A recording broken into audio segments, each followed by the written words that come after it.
Hello friends, in this video we will discuss the questions of general organic chemistry from the book MS Chauhan for JEE Advanced. Let's start. तो सबसे पहले मैं आपको बता दूं इस सीरीज़ में हम क्या करने वाले हैं। इस सीरीज़ में हम सबसे पहले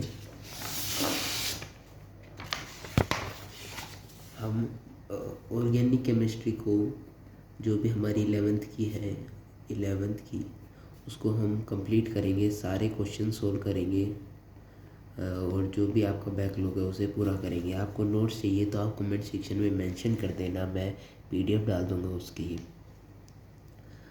और हम इसके बाद हम करेंगे जो है फिज़िक्स सिंगेज बुक से हम एक एक क्वेश्चन उसके प्रैक्टिस करेंगे, इम्पोर्टेंट क्वेश्चंस। तो जो भी आपका डाउट है, जिस चैप्टर में आपके ज़्यादा डाउट है उसको हम पहले कर लेंगे, तो आप उसे कमेंट सेक्शन में मेंशन कर देना। तो स्टार्ट करते हैं जनरल ऑर्गेनिक केमिस्ट्री चैप्टर से। फर्स्ट क्वेश्चन है हमारे पास, how many 2 degree atoms are present in the given compound. और हमारे पास कंपाउंड गिवन है। पहला क्वेश्चन हमारे पास ये कंपाउंड गिवन है हमें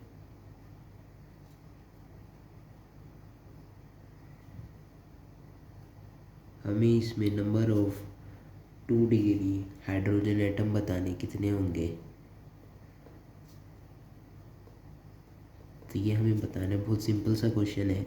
इस कार्बन के 4 वैलेंसी पूरी है, 1 क्लोरीन के साथ और 3 कार्बन के साथ, जिसमें से एक पाई बॉन्ड है। इस कार्बन की 3 वैलेंसी पूरी है और 1 हाइड्रोजन है। इसकी भी 3 वैलेंसी पूरी, 1 हाइड्रोजन है। इस कार्बन की 4 वैलेंसी पूरी है विदाउट एनी हाइड्रोजन। इस पे 1 हाइड्रोजन, इस पे भी कोई हाइड्रोजन नहीं होगा और इसी तरीके से इन सब पर हाइड्रोजन हो जाएगा। और ये सारे जितने भी कार्बन है ये 2 डिग्री कार्बन है, क्योंकि ये sp2 है तो ये 2 डिग्री कार्बन है। तो sp2 है तो 2 डिग्री कार्बन होते हुए इन सब के पास एक एक हाइड्रोजन है। तो हम अगर number of 2 degree carbon count कर लेंगे उतने ही नंबर ऑफ़ 2 डिग्री हाइड्रोजन होंगे। तो 1 2 3 4 5 6 7 हमारे पास 2 डिग्री कार्बन है, तो उतने ही हमारे पास 2 डिग्री हाइड्रोजन होंगे। इससे हमारा आंसर आ जाएगा इसका सी ऑप्शन। तो चलते हैं नेक्स्ट क्वेश्चन पे। सेकंड क्वेश्चन है हमारे पास, which of functional group is not present in given compound. तो हमारे पास कंपाउंड गिवन है कुछ इस तरीके का। इस तरीके के क्वेश्चंस मेंस में जनरली पूछे जाते हैं, पर एडवांस इस तरीके के क्वेश्चन को नहीं पूछता है। ये उसके एक क्वेश्चन का पार्ट ज़रूर हो सकता है कंफ्यूज करने के लिए। इसमें देखिए, आप देखेंगे तो कई लोग कहेंगे ये रहा कीटोन, ये रहा हमारे पास अमीन, पर ऐसा नहीं होता। अगर कीटोन के जस्ट साइड में अमीन हो जाए तो उसको हम अमाइड कह देते हैं, तो ये एक फंक्शनल ग्रुप हो जाएगा। अब कोई कहेगा कि ये हो गया ईथर, ये हो गया कीटोन, ऐसा नहीं होता। इन दोनों को साथ ले लें तो एस्टर बन जाएगा, ठीक है। और ये हमारा कीटोन अकेला है तो कीटोन हो जाएगा। तो हमारे पास 3 फंक्शनल ग्रुप हो गए, इसमें अमाइड, एस्टर और कीटोन। अगर ये एडजस्टेंट नहीं होते दोनों तो हम इनको अलग अलग कंसिडर कर सकते थे। तो इस तरीके से हमारे पास ऑप्शन है कीटोन, वो इसमें प्रेजेंट है। ऑप्शन है एस्टर, वो भी इसमें प्रेजेंट है। ऑप्शन है अमाइड, वो भी इसमें प्रेजेंट है। लास्ट ऑप्शन है ईथर, तो इसका आंसर हो जाएगा ether is not present. Ether जो है इसमें नहीं है, तो ऑप्शन नंबर डी हो जाएगा इसका करेक्ट आंसर। थर्ड क्वेश्चन पे चलते हैं। थर्ड क्वेश्चन है हमारे पास, correct energy profile of amine inversion and hybridisation of nitrogen in transition state. तो हमारे पास कह रहा है जो हमारे पास ये एक हमारे पास अमीन गिवन है, जिससे हमें हाइड्रोजन ड्यूट्रियम ट्रिटियम कनेक्टेड है और इसका अमीन इन्वर्जन हो गया। जो आप आगे पढ़ने वाले हो, अगर आप 12th क्लास में हो तो आपने अमीन सभी नहीं पढ़ा होगा, पर अगर आपने पढ़ रखा है तो उसमें आपको पता होगा कि अमीन इन्वर्जन हो जाता है। तो यहाँ पर ये कुछ इस तरीके का बी कंपाउंड है और ये हमारे पास ए है। तो correct energy profile of amine inversion and hybridisation of nitrogen in transition state. तो ये देखिए हमारे पास कुछ इसमें डायग्राम्स गिवन है, उनको आप देख सकते हैं, शायद आपको दिख रहे होंगे, मैं बना देता हूँ इधर। तो हमारे पास ए ऑप्शन है, ए ऑप्शन है हमारे पास, वेट फॉर ए सेकेंड। तो हमारे पास ये 4 ऑप्शन है इसमें। अब देखिए मैं आपको बताता हूँ अमीन इन्वर्जन में क्या होता है। यहाँ पे एक लोन पेयर होता है, वो धीरे धीरे, ये आप सोचिए ऐसे समझ सकते हैं आप, जो लोन पेयर है वो एक गोल गोल जैसे हम कह सकते हैं कि इस शेप में होता है लोन पेयर, और ये 3D स्ट्रक्चर होता है, जैसे आप लट्टू सा देखते हैं उस तरीके का। तो उसमें ये इसका आधा पार्ट नीचे चलने जाता है अमीन इन्वर्जन में, तो ये कुछ थोड़ी देर बाद ट्रांजिशन स्टेट पे इस तरीके का दिखता है। इसके तीनों जो बॉन्ड है वो एक प्लेन में हो जाते हैं, जैसे नाइट्रोजन के जो तीनों बॉन्ड है वो एक प्लेन में हो जाते हैं, और ये जो हमारे पास लोन पेयर था वो बराबर हिस्सों में बढ़ जाता है, वो प्लेन के ऊपर भी प्लेन के नीचे भी। तो ये होती है इसकी ट्रांजिशन स्टेट। फिर ये पूरा लोन पेयर नीचे आ जाता है और ये अमीन इन्वर्जन कहलाता है। तो यहाँ पर इस स्टेट में जब नाइट्रोजन एक प्लेनर कंपाउंड है और 3 बॉन्ड बना रहा है, तो इसको हम sp2 हाइब्रिडाइज कहेंगे। और जो अमीन इन्वर्जन के बाद आपको ये बात इसमें नोट करने की है, या आप नोट कर लीजिए, आफ्टर अमीन इन्वर्जन, ये आपको बहुत काम आएगी। After amine inversion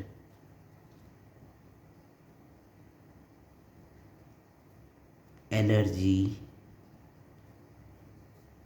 is same as before of amine inversion। जो अमीन की पहले एनर्जी थी वही एनर्जी बाद में होगी, पर ट्रांजिशन स्टेट जब भी आती है, आपको पता होगा ट्रांजिशन स्टेट जब भी आते हैं एनर्जी जो होती है वो इंक्रीज़ हो जाती, एनर्जी जो है वो हमारे पास इंक्रीज़ हो जाती है, और स्टेबिलिटी जो है उसकी डिक्रीज़ हो जाती है। तो आपको एक और बात नोट करनी है, एज एनर्जी इंक्रीज़, स्टेबिलिटी जो है हमारे पास डिक्रीज़ होती है। तो आपको पता होगा कि ट्रांजिशन स्टेट की जो स्टेबिलिटी होती है वो पूरे कंपाउंड की मिनिमम होती है। तो इस तरीके से हमारा sp2 इन दोनों में है और सेम एनर्जी सिर्फ डी ऑप्शन में है, तो डी ऑप्शन इसका करेक्ट आंसर हो जाएगा। ये हो गए हमारे पास 3 क्वेश्चन। चलिए अब चलते हैं 4th क्वेश्चन पे। इन 4th क्वेश्चन हमें बताना है कि correct order of heat of combustion of, हमारे पास 3 कंपाउंड है, उन कंपाउंड का मैं आपको स्ट्रक्चर बना के दिखा देता हूँ। ये हमारे 3 कंपाउंड हैं कुछ इस तरीके के, ये ए है, ये बी है, ये सी है। इसमें जो हीट ऑफ कंबशन का है बहुत बेसिक लॉ लग रहा है, आपको पता होना चाहिए कि जितने ज़्यादा नंबर ऑफ़ कार्बन जितने ज़्यादा होंगे, नंबर ऑफ़ कार्बन जितने ज़्यादा होंगे, हीट ऑफ कंबशन उतनी ज़्यादा होगी, हीट ऑफ कंबशन उतनी ज़्यादा होगी। आप अपने नोट्स में डाल सकते हैं ये कुछ कुछ पॉइंट्स, जीओसी में यही इम्पोर्टेंट होता है कि पॉइंट्स को याद रखना और अपने नोट्स में डाले रखना, ताकि आखिरी में रिवाइज कर सकें। तो आप देखिए इसमें कितने कार्बन है, 1 2 3 4 5 6, 6 कार्बन इसमें है। इसमें 1 2 3 4 5 कार्बन इसमें है, और 1 2 3 4 कार्बन इसमें है। तो सबसे ज़्यादा हो जाएगी ए की, फिर बी की, फिर सी की। ये होगी हमारे पास हीट ऑफ कंबशन। तो इसका आंसर हो जाएगा A option is correct answer.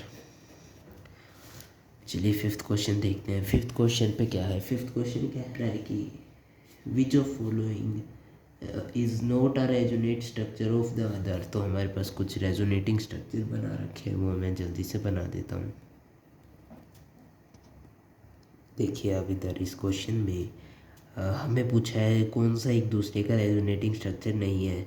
तो अगर आप पहले ऑप्शन को चेक करेंगे तो पहला ऑप्शन जो है अगर उसका आप रेजोनेटिंग स्ट्रक्चर बनाएंगे तो नेगेटिव इधर आएगा और ये पाई बॉन्ड नेगेटिव बना देगा। तो इसका रेजोनेटिंग स्ट्रक्चर सिंपल ये बन जाएगा हमारे पास कुछ इस तरीके का रेजोनेटिंग स्ट्रक्चर हमें देखने को मिलेगा, जहाँ पर नेगेटिव आ जाएगा और ये पाई बॉन्ड बना ले। तो ये ऑप्शन नंबर सी है। तो मतलब ये दोनों आपस में रेजोनेटिंग स्ट्रक्चर है। अब इसको अगर हम आगे रेजोनेट कराएं तो इधर पाई बॉन्ड बनेगा और इधर नेगेटिव आएगा। तो उस तरीके से अगर हम देखें तो इधर नेगेटिव आ गया, ये पाई बॉन्ड आ गया और यहाँ पर हमारे पास डबल बॉन्ड ओ। तो ये सी बी ऑप्शन भी इसके साथ रेजोनेटिंग स्ट्रक्चर में है। अब डी ऑप्शन को देखें तो डी ऑप्शन में अगर हम देखें तो अगर मान लो नेगेटिव को हम पाई बॉन्ड में कन्वर्ट करेंगे तो ये पाई बॉन्ड नेगेटिव तो बनाएगा, पर यहाँ पर ये किसी भी स्ट्रक्चर से सिमिलर नहीं हो रहा है। तो इसका आंसर सिंपली डी हो जाएगा। अब मैं इसको बताता हूँ मैं इस क्वेश्चन में आपको सोल्व कैसे करना है। अगर पेपर में आ जाए तो आपको क्या करना है, एक रेजोनेटिंग स्ट्रक्चर पकड़ना है, उसके दो रेजोनेटिंग स्ट्रक्चर और बना के देखने हैं। इस तरीके के अगर आपके रेजोनेटिंग स्ट्रक्चर मैच कर रहे हैं तो ठीक है, नहीं तो आपको ऐसे ही चेक करना पड़ेगा। अगर आप बहुत ज़्यादा क्वेश्चंस प्रैक्टिस करेंगे, जैसे मैं MS चौहान करवाऊँगा, आपको हिमांशु पांडे करवाऊँगा, तो ये दोनों करने के बाद आपको बिल्कुल क्वेश्चन देखते ही समझ में आ जाएगा क्वेश्चन का आंसर क्या होने वाला है। आपको मेनली क्वेश्चन पढ़ने की ज़रूरत नहीं पड़ेगी, इतनी प्रैक्टिस हो जाएगी आपकी ऑर्गेनिक केमिस्ट्री में। चलिए 6th क्वेश्चन को देखते हैं। ये मेरे साथ मेरे मेंस के पेपर में हुआ था। मैं आपको एक बार एक इंसिडेंट शेयर करता हूँ। मेरा एक मॉक टेस्ट था मेंस का, तो उसमें 2 से 3 क्वेश्चन जो है वो जनरल ऑर्गेनिक केमिस्ट्री के आए थे। तो मैंने 11th में बिल्कुल नहीं पढ़ी थी जनरल ऑर्गेनिक केमिस्ट्री, पर मैंने 12th में आके ये दोनों बुक पूरी अच्छी तरह सोल्व करी थी। उसके बाद मैंने जैसे ही 12th की बिगिनिंग में सोल्व करी, तो जैसे कोचिंग में क्या होता है कि 11th के कुछ चैप्टर डाल देते हैं मॉक टेस्ट में।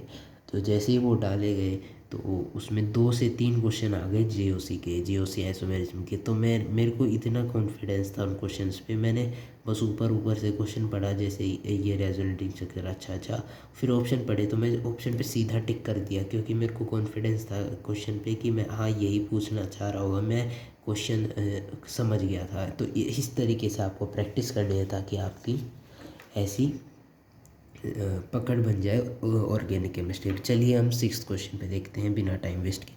6th क्वेश्चन क्या कह रहा है? 6th क्वेश्चन कह रहा है rank the hydrogen atom HA HB HC present in the following molecule in decreasing order of their acidic strength. तो हमारे पास ये क्वेश्चन है क्या कि यहाँ पर हमारे पास एक हाइड्रोजन है जो है हमारे पास कुछ इस तरीके का हमारे पास स्ट्रक्चर गिवन है।